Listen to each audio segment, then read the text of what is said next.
আসলে দেখেন বর্তমান যে আমাদের টিমটা এখন আমি মনে করি আমরা খুব ভালো একটা প্রস্তুতি নিয়ে আমরা ইন্ডিয়ার সাথে ম্যাচ খেলতে যাচ্ছি।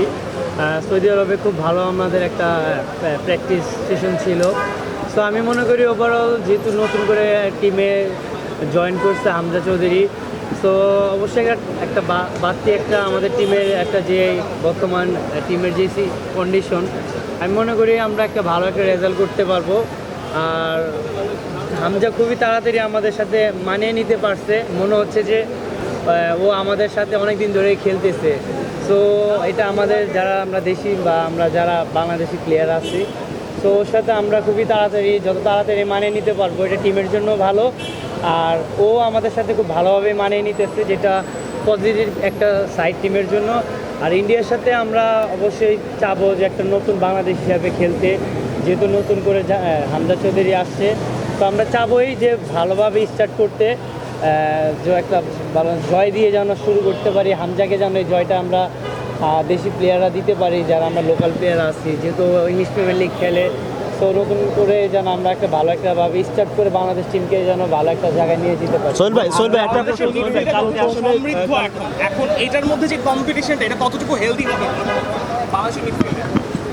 অবশ্যই কম্পিটিশন আর হেলদি অবশ্যই হবে, কারণ আপনি যত একটা পজিশনে যত প্লেয়ার থাকবে ওই প্লেয়ারের কম্পিটিশনটা তত ভালো হবে। এটা আমি মনে করি একটা পজিটিভ সাইন টিমের জন্য। আমি মনে করি এটা প্রতিটা কি বলে পজিশনে কম্পিটিশন থাকা উচিত, এটা টিমের বেটারমেন্টের জন্য আমি মনে করি ভালো। সোহেল ভাই ড্রেসিং রুমে কালকে হামজার সাথে ড্রেসিং রুম শেয়ার করেছেন, প্রথমবার কি কথা হলো এবং এনভায়রনমেন্টটা কেমন ছিল? আগের থেকে নিশ্চয়ই বেটার কিংবা জয়ফুল ছিল? আসলে বিভিন্ন কিছু ড্রেসিং রুমের এনভায়রনমেন্টটা অবশ্যই ভালো ছিল, কারণ আপনি একটু আগেই বললাম যে ও আমাদের সাথে খুব ইজিলি মানিয়ে নিতে পারছে, যেটা একটা টিমের জন্য আমি মনে করি একটা পজিটিভ সাইন। আর নর্মালি ও অনেক দিন মানে কখনো বাংলাদেশে আসেনি বা বাংলাদেশ হয়ে খেলেনি। সো আমি মনে করি ভালো একটা টিম বন্ডিং হিসেবে আমরা ভালো কিছু করতে পারি।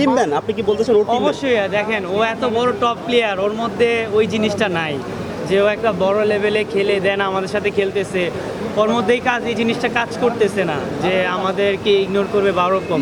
তো আমি মনে করি খুব একটা ভালো মনের মানুষ, যেটা আমি মনে করি আসলে একটা প্রত্যেকটা মানুষের থাকা উচিত।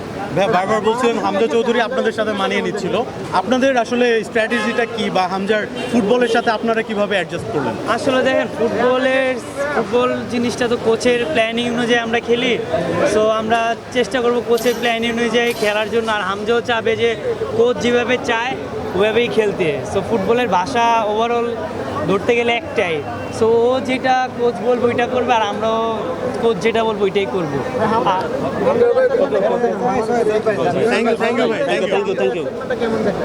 দেখেন হামজা বাংলাদেশে আসছে, এটা বাংলাদেশের ফুটবলের জন্য খুবই একটা পজিটিভ সাইন।